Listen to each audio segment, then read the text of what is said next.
अब आपको लेकर चलते हैं कहाँ पर ओवैस? कहाँ, कौन से म्यूजियम की हमने सैर की थी और किसके साथ की थी, ये जरा बताइए ना आवाम को। आज़ादी म्यूजियम जिसको हम कह लें, आज़ादी म्यूजियम कह लें, पाकिस्तान आज़ादी म्यूजियम कह लें, हाँ कुछ भी कह लें, लेकिन इस्लामाबाद की शक्करपड़ियाँ पर एक बड़ा खूबसूरत आज़ादी म्यूजियम है। और उस आज़ादी म्यूजियम को आज़ादी कहने का मकसद इसलिए हम इस्तेमाल करेंगे ये वर्ड क्योंकि उसमें आपके प्री पार्टीशन, पार्टीशन और पोस्ट पार्टीशन सारे अदवार को बड़े खूबसूरत तरीके से वहाँ पर दिखाया गया। बिल्कुल। और ये जो हमारी सैर थी, हाँ। या जो हमारा जो जानने का ये सफ़र था, बहुत सारे लोग गए नहीं हैं, ये था जी जनाब फ़ारूक हबीब साहब के साथ। और फ़ारूक हबीब साहब जो है वो हमने उनके साथ वहाँ पर मुलाकात की। फ़ारूक साहब ने हमें वो म्यूज़ियम घुमाया भी और हिस्ट्री के बारे में बताया भी। बिल्कुल। तो अब हम आपको भी बताते हैं कि जब हम वहाँ गए तो वहाँ पर क्या हुआ। हमारे पीछे आप देख सकते हैं पाकिस्तान मॉन्यूमेंट, बड़ा सेलिब्रेटेड किस्म का ये मॉन्यूमेंट है और बड़े अरसे बाद पाकिस्तान में कोई इतने बड़े लेवल का मॉन्यूमेंट बना। लेकिन इस मॉन्यूमेंट की ख़ास बात ये है कि इस मॉन्यूमेंट के साथ एक बड़ा ज़बरदस्त एक और बड़ी अहम जगह है, टूरिस्ट डेस्टिनेशन भी हम उसको कहते हैं, पाकिस्तान मॉन्यूमेंट म्यूज़ियम।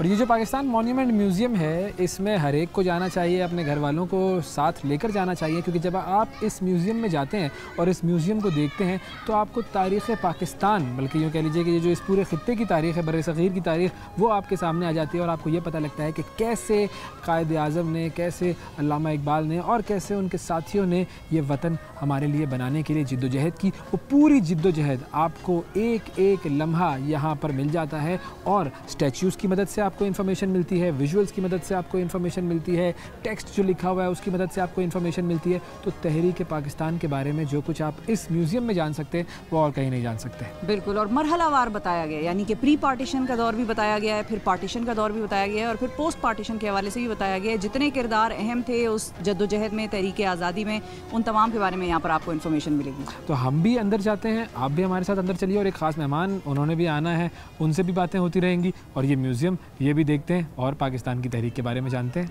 चलो।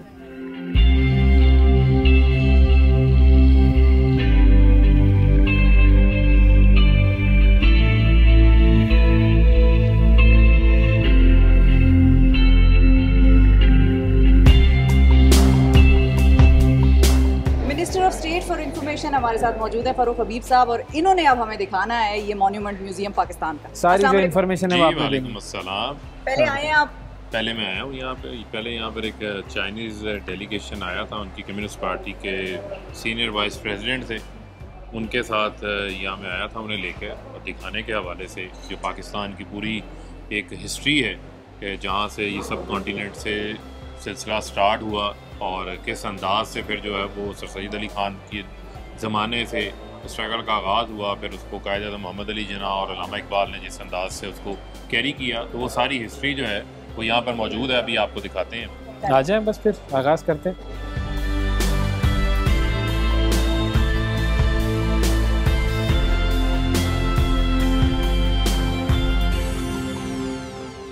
अच्छा फ़ारूक साहब, अब ये जो हम सेक्शन में खड़े हैं ये मुग़ल पीरियड है। हाँ। मुग़ल पीरियड का आपका कौन सा फेवरेट मुग़ल फिगर या बादशाह ऐसे रहा है जिसको आपने एडमायर किया हो कि भाई इसकी शुजाअत या बहादुरी आपको इंस्पायर करती है? मेरे ख्याल में तो बेशुमार हैं और ओबियसली उसमें जो हैं अकबर हैं। ताज वाले कौन से थे भाई? शाहजहां। ताजमहल वाले। ताजमहल वाले तो जो है वो शाहजहां थे। और मेरे ख्याल में जो मुग़ल, जो जिनको हम मुग़ल आज़म जो है उनको कहते हैं अकबर, उनका मैं समझता हूँ कि बड़ा इसके अंदर एक बड़ा किरदार है। और उसमें इसी तरीके से जो है वो बाबर जो है वो जो उनका भी काफ़ी उस हवाले से, वो शुजाअत के हवाले से जो है वो काफ़ी ज़्यादा जाने जाते हैं। तो ये एक मुसलमानों का हुकूमत का वो टाइम है बरसगीर का, जहाँ पर इन्होंने उस वक्त हुकूमत की। उसके बाद भी जो है वो एक सबक है कि अगर यूनिटी ना हो और आप आपस में इक़्तिदार के ऊपर लड़ पड़ें तो किस तरीके से फिर जो है वो बड़ी बड़ी सल्तनतों का निज़ाम भी तबाह हो जाता है और किस तरीके से फिर मुसलमानों को जो मुश्किलात का सामना करना पड़ता है। बड़े तरीके से आपने अपोजिशन को ललकारा है इधर।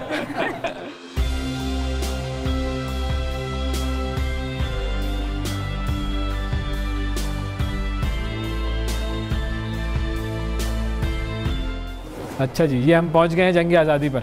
देखिए ये बड़ा ज़बरदस्त इन्होंने एक इसको एक सीक्वेंस के अंदर ये तमाम चीज़ें बनाई हैं और ये आपके इल्म में होगा कि जंग आज़ादी 1857 में अंग्रेज़ों के ख़िलाफ़ जो है वो बड़े सगीर में वहाँ पर लड़ी गई थी और ये उसके मनाज़र हैं। और उस वक्त लोग ऑर्गेनाइज होके इसके ख़िलाफ़ जो है वो उसका जो अंग्रेज़ों का वहाँ पर अमल दखल था उसके ख़िलाफ़ इन्होंने सार उठाया था।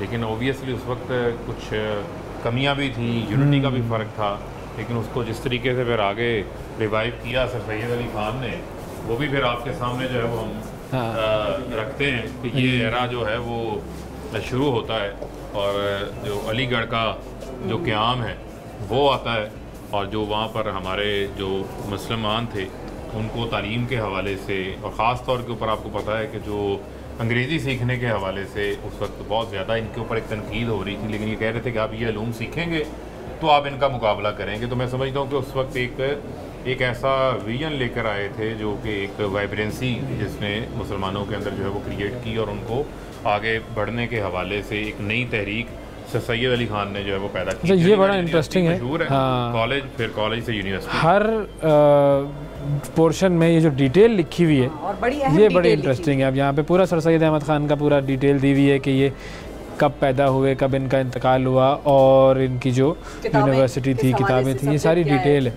कोई भी आएगा तो उसे सारी चीज़ें यहाँ पर पता लगेंगी। आगे बढ़ते हैं। फारूक साहब के हमारे यहाँ इस किस्म का कौमी विरसा जो है वो मौजूद हो, हर शहर में हो, इस्लामाबाद में नहीं सिर्फ, ताकि लोगों को पता चले और आपकी एक्सेसिबल हो, आप जा सकें जब। लेकिन ये बड़ा इंपॉर्टेंट है, जैसे मैंने आपको कहा कि जो हमारी यहाँ तो जो हमारी नई नस्ल है, जो हमारी आने वाली नस्लें हैं, उनके लिए ना सिर्फ आप किताबों में नहीं बल्कि आप एक्चुअली जो है उनको विजुअलाइज करवा रहे हैं। और यहाँ पर वो सारी हिस्ट्री है, जिस हिस्ट्री से जो आपकी तारीख है, जो कौमें अपनी तारीख छोड़ देती हैं वो कौमें तो उनके निशान मिट जाते हैं। बिल्कुल। तो वो हम चाहते हैं कि उस चीज़ को जो है वो हम रिवाइव रखें और जो ऐसे हमारे जो म्यूज़ियम्स हैं, इन म्यूज़ियम्स की तादाद के अंदर भी जो है वो इजाफा किया जाए। और आपको ये भी इल्म है कि ये तो स्पेन में जो कुर्तबा मस्जिद है और वहाँ पर सिर्फ इल्लामा इकबाल को ही जो है वो जो शायर मशरिक़ हमारे, उनको ही यहाँ पर नमाज़ पढ़ने की जो है वो कई सदियों बाद जो है वो उनको इजाज़त मिली थी। तो उसके बाद मैंने खुद, बल्कि ये कुर्तबा जब मुझे जाने का वहाँ मौका मिला है, मैंने उसको खुद विज़िट किया है। क्या जो है वो एक तारीख़ के हवाले से एक आपको जब आप वहाँ एंटर होते हैं तो क्या फीलिंग क्या होती है, वही वो जो फील करने वाला है उसको, तो वहाँ पर वो रियल वाइब्स आती हैं उस दौर। लेकिन उसको किस तरीके से फिर बदला गया और बदल के वहाँ पर क्या कुछ कायम किया गया वो एक फिर अलग डिबेट है। लेकिन वो तारीख के हवाले से, मुसलमानों के हवाले से कुर्तबा भी मौजूद है और वहाँ पर जो अलहमरा जो उनका वहाँ पर जो महल है जो ग्रनादा के अंदर है, वो भी अपनी तारीख जो है वो खुद ही वहाँ पर बयान कर रहे हैं।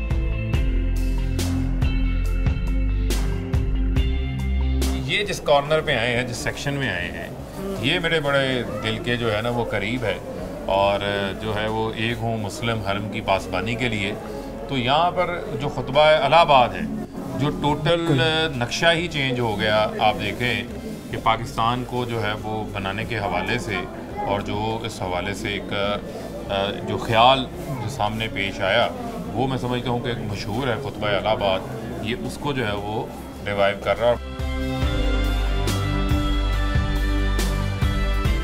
तो ये जी हम अब जो है वो अल्लामा इकबाल की जो पर्सनल बिलोंगिंग्स थी, जो चीज़ें उनके ज़ेर इस्तेमाल थी, ये उनको जो है वो महफूज किया गया है। यहाँ पर आप देख सकते हैं कि ये उनका यहाँ पर लिबास मौजूद है, जो उनका बोस की शर्ट, जो उनका कोट है वो मौजूद है और बोस की शर्ट मौजूद है, जो स्पेशल जो उनकी वेलवेट की ब्लैक कैप है वो मौजूद है। इसके आगे अगर आपको हम दिखाएं तो ये तो चलें उनकी वो तमाम चीज़ें जो उनके ज़ेरे इस्तेमाल थी, लेकिन यहाँ पर एक बड़ी अहम चीज़ है वो इनके अल्लामा इकबाल का जो रोज़नामचा में जो उनके अखराजात हैं, यानी कि लेजर जो है वो लिखे जाते थे और ये उसका भी रिकॉर्ड जो है उसी हालत में जो है वो यहाँ पर मौजूद है। मैं समझ गई हूँ बात। तनख्वाहें मुकम्मल तौर पर लिखी हुई हैं।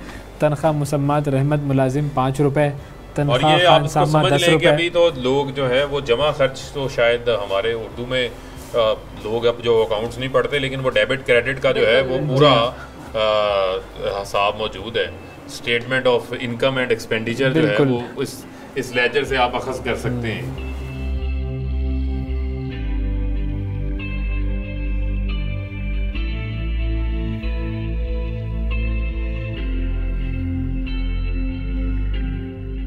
आज अब हम जो कायद की जो पर्सनल बिलोंगिंग्स हैं उस सेक्शन के अंदर मौजूद हैं, और आपको पता है कि कायद आज़म मोहम्मद अली जिन्ना जो हैं वो बड़े खुश लिबास थे, बिल्कुल, और बल्कि जो है वो एक आप समझ लें कि उनकी एक पूरी एक जो है वो स्टाइल स्टेटमेंट उनकी अपनी होती थी, और एक अपना वर्सटाइल कायद का एक अपना उनका एक अंदाज़ था। तो ये जो शेरवानी है सामने जो हमें नज़र आ रही है, जब ये गवर्नर जनरल का, पाकिस्तान के पहले गवर्नर जनरल का जब उन्होंने ओथ लिया, तो उस वक्त ये शेरवानी जो है वो उन्होंने ज़ेब तन की। यहाँ पर आपको नज़र आ रहा है, आपको पता है कि कायद आज़म मोहम्मद अली जिन्ना बड़ी एक चोटी के नामवर जो है वो एक वकील थे।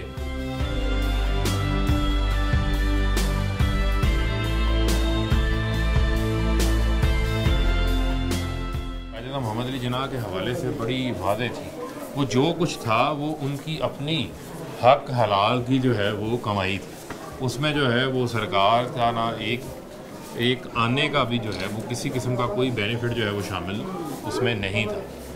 हाँ, लोग वो यही कहते हैं ना कि उन्होंने कोई प्लॉट जायदाद कोई इस तरह की चीज़ें नहीं बनाई। ये जदोजहद आज़ादी के हवाले से आपके इल्म में है कि उस वक्त का जो मंटो पार्क था और जो आज का बाद में मीनार पाकिस्तान है, और जो 23 मार्च 1940 के जिसको हम हर साल 23 मार्च के तौर के ऊपर करारदाद पाकिस्तान के तौर के ऊपर जो है वो मनाते हैं, उस वक्त वो ऐलान लाहौर के नाम से जो है वो जाना जाता था, लेकिन वही ऐलान लाहौर जो है वो फिर करारदाद पाकिस्तान बना, और फिर जो है वो मैं समझता हूँ कि पाकिस्तान के हवाले से जो करारदाद पास हुई उसी ने एक जो आज़ादी की तहरीक को एक नई जला बख्श दी थी, और उस मूवमेंट में जो है वो बड़ी तेज़ी से इजाफा हुआ था। तो उसको क्रिएशन जो है वो यहाँ पर की गई है, और आप देख रहे हैं कि यहाँ भी कायद आज़म मोहम्मद अली जिन्ना जो दीगर साथ उनके रहनुमा हैं उनके हमरा जो है वो खिताब कर रहे हैं।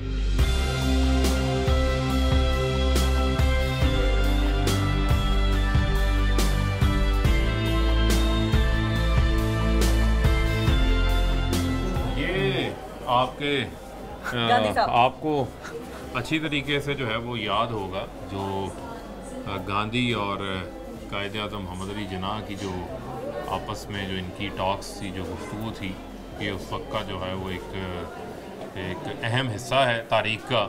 इसको भी जो है वो नहीं झुटलाया जा सकता, लेकिन मैं समझता हूँ कि कायद आज़म मोहम्मद अली जिन्ना का एक बहुत बड़ा एहसान है। जितने मुस्लिम अक्सरियत वाले इलाके थे उसी फार्मूला के तहत जो है वो फिर पाकिस्तान जो है वो मार्दे वजूद। ये हमारे पीछे जो है ये भी एक गोल मेज कॉन्फ्रेंस है, ये सारे अहम लीडरान उस वक्त के यहाँ पर मौजूद हैं। ये आप देखें कि उस वक्त का जो गोल मेज कॉन्फ्रेंस है, जहाँ पर मैं समझता हूँ कि ये फैसला हुआ था, ये लॉर्ड माउंटबेटन और कायद आज़म मोहम्मद अली जिन्ना और पंडित जवाहरलाल नेहरू, लियाकत अली खान और सरदार अब्दुल रब निश्तर हैं, सरदार बलदेव सिंह हैं। तो मैं समझता हूँ कि यही वो मौका था जहाँ पर फार्मूला तय हुआ था तकसीम का।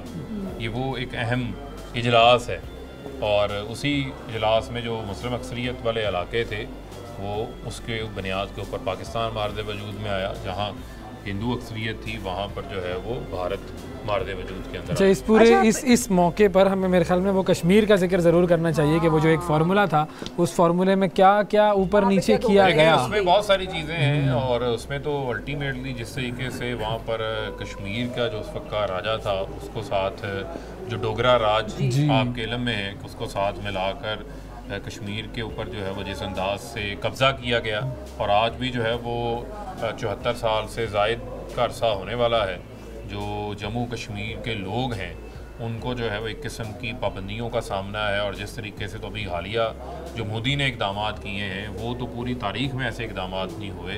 जिस तरीके से बर्बरियत और जुल्म की इंतहा की गई है, 80 लाख कश्मीरियों को पाबंद सलासल बना के रखा हुआ है, और पूरी दुनिया की जितनी इंसानी हकूक़ के कमीशंस हैं, इंसानी हकूक़ के जो फोरम्स हैं, वो उसके ऊपर बात कर रहे हैं। वेस्टर्न मीडिया जो है ख़ास तौर पे मोदी की जो RSS की आइडियोलॉजी, जिसको वज़ीर आज़म साहब ने पहली बार आलमी सतह के ऊपर एक्सपोज किया, UN के फोरम के ऊपर, साबका सदर ट्रंप के साथ मुलाकात के ऊपर, OIC के फोरम के ऊपर, दुनिया के ममालिक को खतूत लिखे, पूरी दुनिया को मोबिलाइज़ किया कि ये दोहरा मेयार नहीं चल सकता। जिस तरीके से कश्मीर पर दुनिया की खामोशी है, वहाँ होने वाले जुल्म के ऊपर खामोशी है, उस खामोशी को दुनिया को जो है वो तोड़ना पड़ेगा और भारत को इस हवाले से दबाव में लाना पड़ेगा कि कश्मीरियों को उनका हक़ खुद इरादियत मिले जो अक़वाम मुत्तहिदा की करारदादों के तहत वहाँ पर मंजूर हुआ है।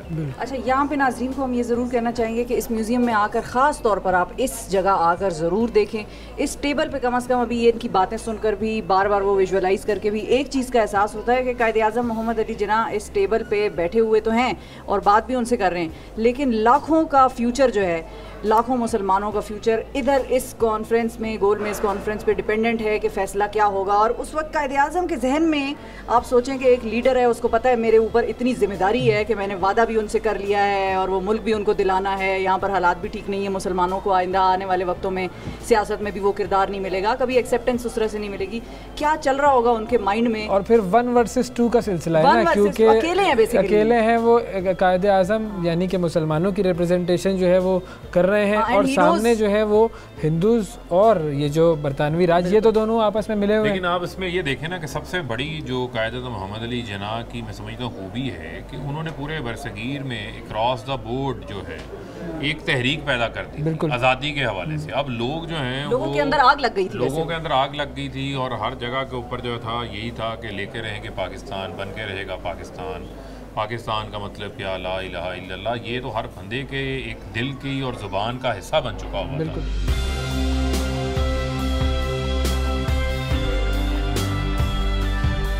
यहाँ पर मादिर मिल्लत का जिक्र ज़रूरी है, बिल्कुल ज़रूरी है जी। उनका फातिमा जिन्ना, मोहतरमा फातिमा जिन्ना का जो है वो किरदार किस तरीके से उसको झुटलाया जा सकता है, जिस तरीके से उन्होंने सही तौर के ऊपर एक बहन होने का भी हक अदा किया और कायदे-ए-आज़म का जो मिशन था उसमें हर मौका के ऊपर जो है वो उनके साथ शाना बशाना जो है वो खड़ी रही हैं। उनका पूरा किरदार है, पूरा रोल है इस हवाले से। और ये जो उनका फाइनली जो पहला बतौर ऐसे गवर्नर जनरल जो पहली दस्तूर साज असम्बली थी उसके ऊपर जो उन्होंने ओथ लिया, ये वो ओथ का था और मैं समझता हूँ ये एक बहुत बड़ा तारीखी मौका था।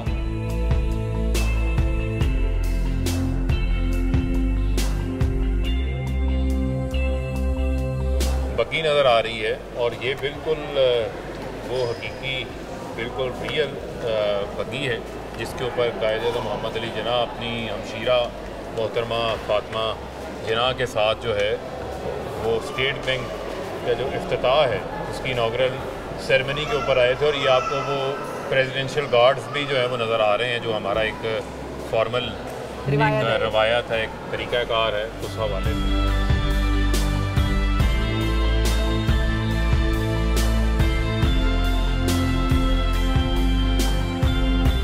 सबसे बड़ी कुर्बानी जो एक लीडर देता है वो अपनी मैं को मार के देता है, फिर उनकी अपनी कोई मैं नहीं होती, फिर उनका जीना मरना जो होता है वो अपनी कौम के लिए होता है और अपने लोगों के लिए।